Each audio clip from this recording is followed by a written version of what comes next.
টানা ৬ মাস ধরেই কি যুক্তরাষ্ট্র ইসরায়েলের বিরুদ্ধে মিসাইল হামলা চালিয়ে যাবে ইরান? এর মাধ্যমেই কি পূর্ণাঙ্গ যুদ্ধে প্রবেশ করতে চলেছে দেশ তিনটি?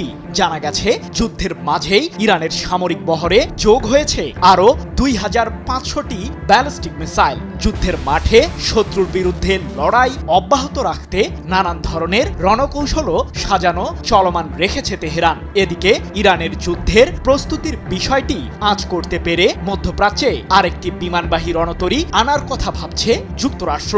তাহলে কি ইরানের বিরুদ্ধে স্থল অভিযান শুরু করতে যাচ্ছে মার্কিন প্রশাসন?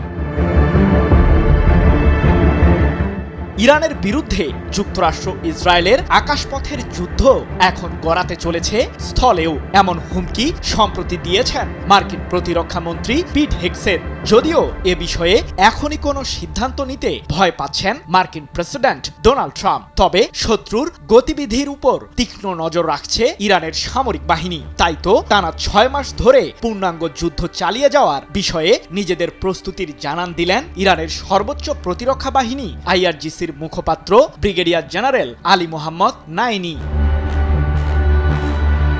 ইরানের বিরুদ্ধে চলমান যুদ্ধে যুক্তরাষ্ট্র প্রায় ৫০,০০০ সেনা, ২টি বিমানবাহী রণতরী, ২০০টি যুদ্ধবিমান সহ উন্নত সমরাস্ত্র দিয়ে লড়াই চালিয়ে যাচ্ছে। কিন্তু মার্কিন এই বিশাল বাহিনীকে একাই প্রতিহত করছে ইরান, আর তাতে বেশ কিছু সফলতাও অর্জন করেছে IRGC।